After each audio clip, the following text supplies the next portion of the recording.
Hi guys, and welcome to yet another video. Today I am going to work. I worked the past 3 nights and today is going to be my 4th night in a row.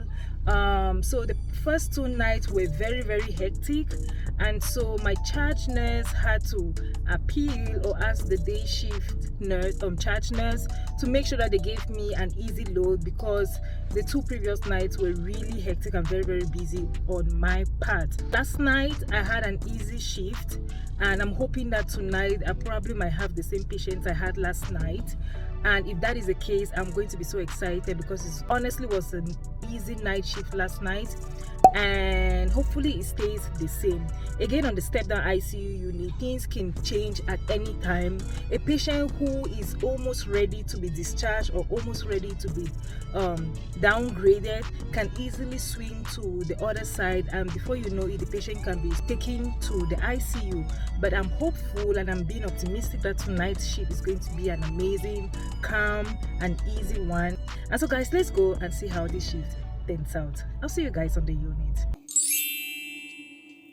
Attention, sepsis alert, ER, scene 1. Sepsis alert, ER, scene 1. Attention, please attention. Sepsis alert, ER, scene 1. After I was done with report, as you all know, I go now to start checking my patient assignment, to start looking at my patient's medications, just to get myself ready for what the shift is going to look like. Now on my unit, we love playing music, and so if in any of my videos you see me dancing and just having a fun time, know that I'm dancing to the tune of the radio which is playing in the background.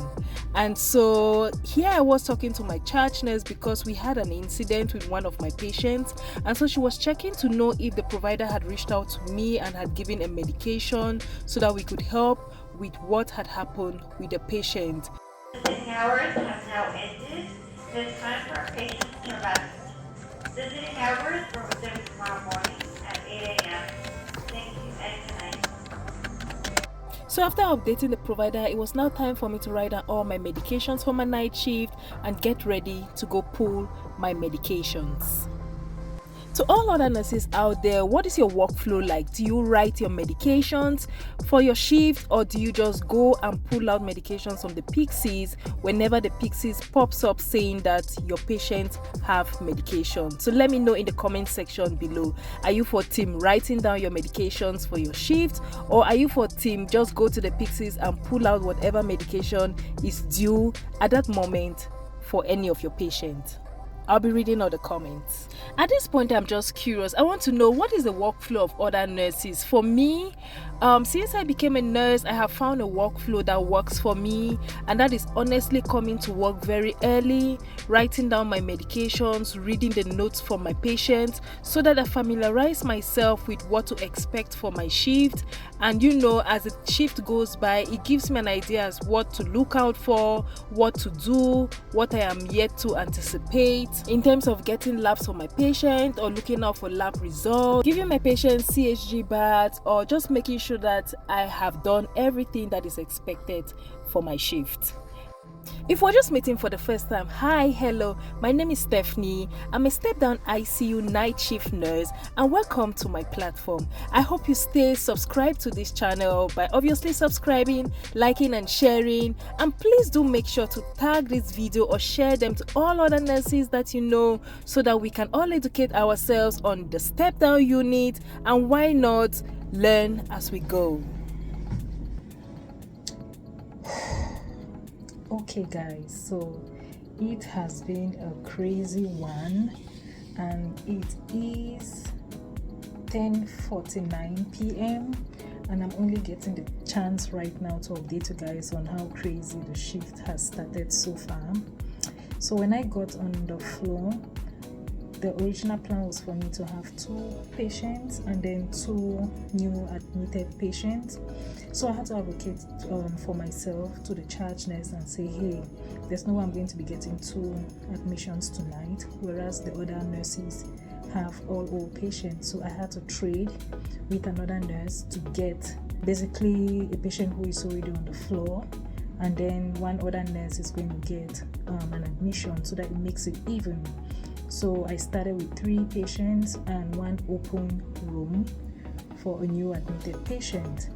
So when I started, I took one of my old patients that I had last night. So the 3 patients I had so far were a COVID patient, a patient with acute chronic CHF, and another patient who had a new onset RVR. Before I go on, I want to make a disclaimer. Sometimes I might explain some diagnosis of patients, but I want you guys to know that when I record these videos, I most of the times would post this video, upload it maybe like weeks or maybe like a month later, just so that I am not exposing who these patients are. So if you think that you know the patients that I'm talking about, I can assure you that you would have no clue who the patients are. For my very first video that I uploaded on this channel, I still have like I think 3 videos that I recorded before that one, which I still have to edit. So I usually will take my time before I upload the videos, just so that I am not breaking HIPAA violations, in the sense that people can, suspect who these patients are. So I just wanted to throw this out there. So after getting a report, I came down to the computer to read the notes of my 3 patients. So I already had 2 of the patients the previous night, and so one of the patients was new for me, and the new patient was the COVID patient.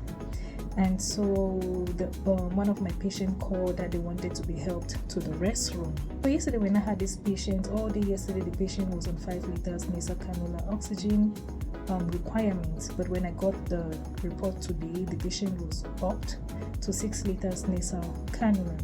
Now when I walked into the room to help the patient to the restroom, because she's a standby, so she can actually be unhooked and then guided to the restroom, which is in the patient's room. So she started complaining of shortness of breath, she started complaining of difficulty breathing, she started wheezing. I asked if she was feeling dizzy, any headache. She denied those. So I had to call the charge nurse, and I had to increase her oxygen demand to like 11 liters of nasal cannula. Charge nurse had to call the respiratory therapist immediately to come and give her breathing treatment. Respiratory therapist comes in and gives her her albuterol and gives her her PRN nebulizer as well as her steroid. So the respiratory therapist, kind of assessed her and had to give her a double dose of her nebulizer, and had to give her her additional nebulizer, as well as give her her steroid, which were all nebulizers. The patient started verbalizing fear, and she was anxious, and she told me to stay in the room with her. So I had to stay in the room with the patient, just to make her less anxious, help her with her breathing, tell her to do like deep breathing to help expand the lungs. So turns out I was in the room of the patient for like 45 minutes, and then she started verbalizing that she was having a cough and a sore throat. She felt like she had phlegm, but she could not cough it out. I had to come back outside and reach out to the provider to give us medication for a cough and also for the sore throat. So once the patient was stable, respiratory was still in the room giving the patient's nebulizer. Honestly, the respiratory was probably in the patient's room for like an hour, and I had to come out now and start reading my notes and getting ready to start pulling out medications. So mark you, this was already at about 5 minutes after 9 p.m. So I had to tell the nursing assistants, the techs, to help me, get her back in bed when she's done with the breathing treatment and when she's ready to, go to sleep. So when I came out now and I started reading my notes and, writing down my medications, it was then that my new patient came in. Now, before this patient came in, usually the nice thing on this floor is that the charge nurses will give you like a briefing as to what to expect in terms of what the patient is coming with their diagnosis. So it ends up that this is a patient who was in the hospital yesterday, and the patient who came for a heart procedure where they had to kind of, in layman's terms, burst a clot in the carotid arteries. So she was discharged yesterday, same day, and the dressing was still in place. So per the family who came with the patient, said she was up and about doing her thing at home when they discovered that she was complaining of some weakness and her speech was slurring, and then she was having this facial droop, and she was having like some one-sided weakness, and so they had to rush her to the ED close to their house. Was from there that facility could not help with the issue, and so the patient had to be flown out in the helicopter to this hospital. So when the patient got onto the unit, I had to kind of hold off on pulling my medications and giving medications to all my patients. And so I had to, basically make sure that the patient do all the admission work, do the assessments, my stroke assessments, and reach out to the doctor to let the doctor know that, hey, the patient is here, and the doctor to come and see the patient and put in all the new orders. I did my stroke assessment. It confirmed the right facial droop and the left sided weakness. The patient was obviously having a slurred speech, and the family verbalized that they wanted the patient to be DNR. Patient agreed to the code status as well. So reached out to the doctor and updated the doctor on that part. So the doctor had to put in all these orders, oral medications and procedures that the patient is going to be doing tomorrow. So the patient is going to be having a TTE, the patient is going to be having an MRI, the patient is going to be having a swallow eval, and the patient we also needed like a urine drug screen for the patient. So once all that was done and code status was addressed, the doctor came in, assessed the patient and explained basically what the plan of action is going to be for the patient. It was now time for me to go pull my medications. Actually, I was running late in pulling my medications, but still within time. I usually like giving my medications within 8 p.m., but at this time I was actually giving my patients medications at about 9:20. So that was when I started giving my medication. I had to check up again on the patient who was having the shortness of breath. She was actually stable, she was comfortable, she was now brought back down to 6 liters, back to where she was at the beginning of the shift. Maybe we could wean her down, but for now I just want to leave her at the 6 liters. She also has her PRN nebulizers every 2 hours. So 2 hours, the respiratory therapist will be coming back. Another round of nebulizer.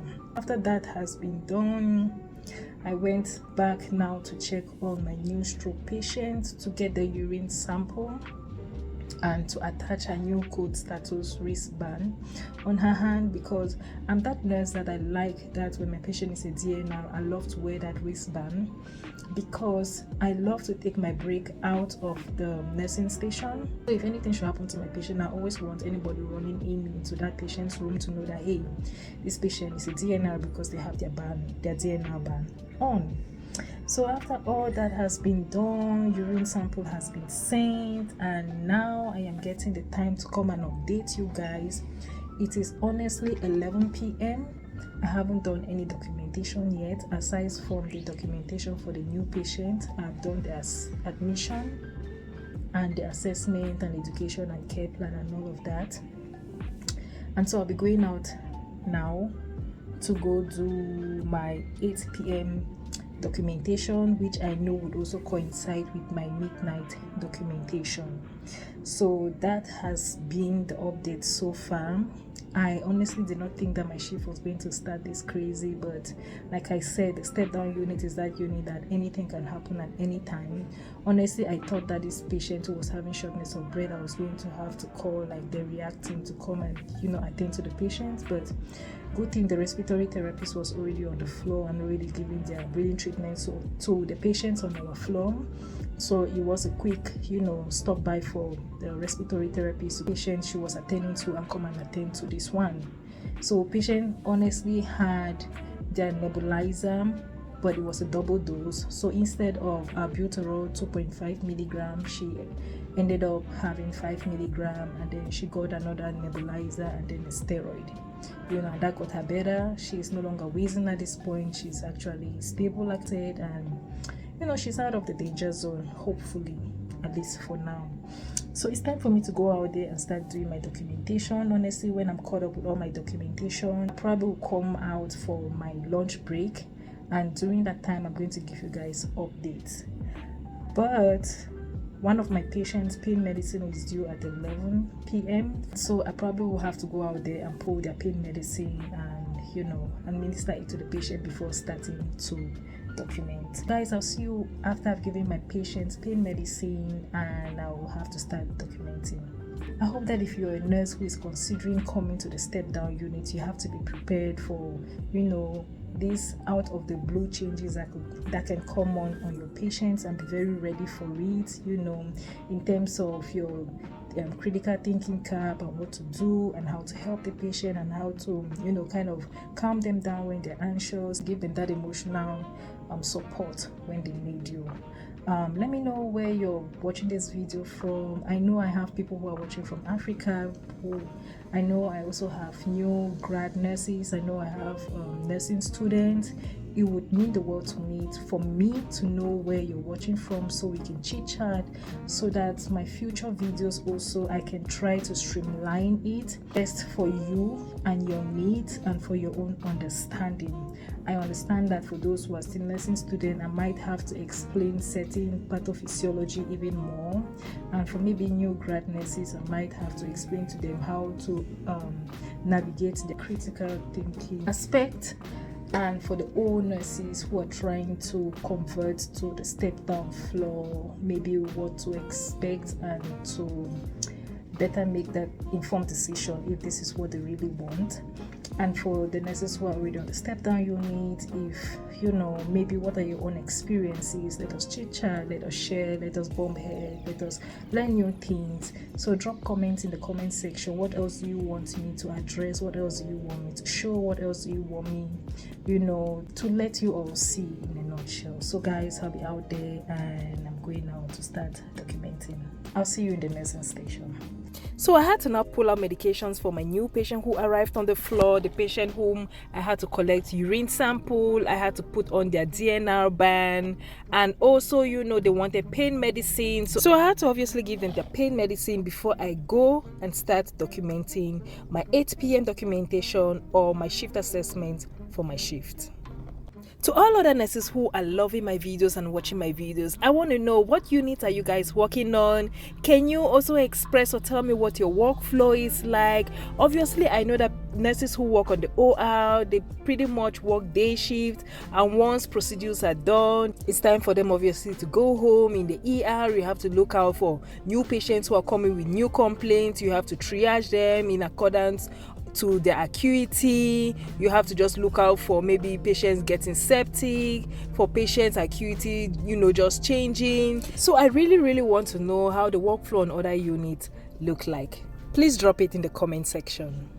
So guys, I'm now in the break room about to get my lunch break. It is 2:45. I usually like taking my break late. Sometimes I would push it to like 3:30, 4 a.m. But today I decided to just, hold on and take it at 3:45. So it's been crazy out there, especially for the other nurses. After my episode, my patients look kind of slowed down. But one of the nurses out there is having to give blood to 3 of his patients. And the other nurse is having 2 patients who are very confused in restraints and still getting out of the restraints and pulling on drains and oxygen and all of the sort. And so I'm having to jump in to help them, give a helping hand to calm their patients and to keep everything situated. So I'm now in the break room about to get my lunch. I'm always very happy and excited, looking forward to getting my lunch break. And I know I'm going to feel very refreshed and ready to go out there and conquer the world. And for my lunch, I have this drink. I really love this. I tried it at a friend's place when I went to visit, and she gave me, I believe she gave me the mango. This is the peach nectar. I have been loving it. I got this from Amazon. I think I bought like 2 packs of maybe 16 or 12. I can't remember. And I have been loving this. Now I don't tend to drink this every day. I might drink it maybe every other 3 days. I also have 2 bananas here. I don't think I'm going to eat them today. I also have this immunity defense shot. I actually got this from Walmart. I believe I got like 6 of them. Turmeric, ginger, and I believe raspberry.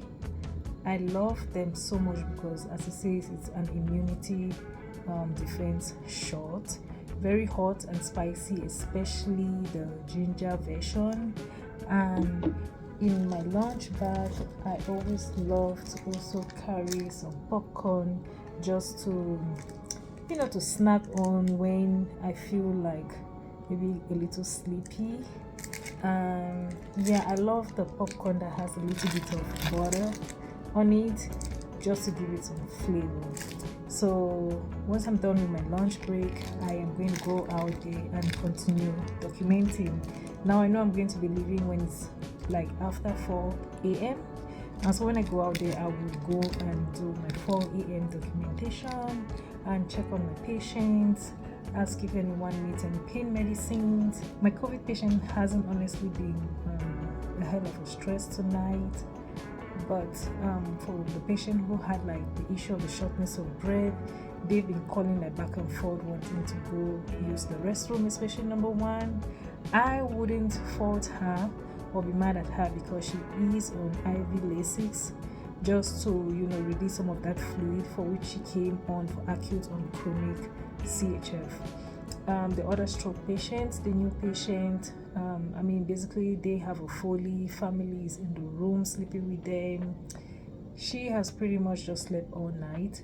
And the other one, it's been hard for her to sleep because she's been picking on her wounds in her hair and her skin. So I'm having to always pass by, check up on her, and remind her to stop picking on the wounds. So that has been my shift. Mine has been a very calm shift so far after the episode, the shortness of breath episode, but for the other nurses, I am having to jump in and help them. That is one thing I love about my unit or my floor. There's a lot of teamwork. We help each other, try to make each other's shift easy, and that's about it for my shift.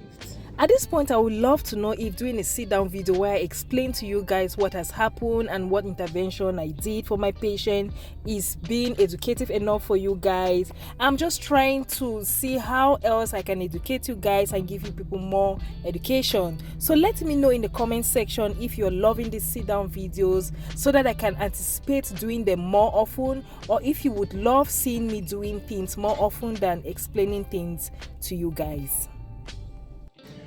And so guys, it's time for 6 o'clock medications. I am so excited because the shift is almost over. 3 of my patients have medications, 1 doesn't have any 8 o'clock medications. 2 patients have Lasix IV and 2 of them have levothyroxine. So those are the medications I'll be pulling this morning, and the other patient has the hydralazine PO medication. So once I go give those medications, I'll be back out there to, document my output and input, document my care and safety, basically just making sure I've documented all my pain assessments, and every other documentation that I might have been lagging behind to do. So let's pull our 6 o'clock medications. At this point, I would honestly want to know your feedback on what else you want to learn about the step-down ICU unit, or what other thing you want to know about the night shift as opposed to the day shift.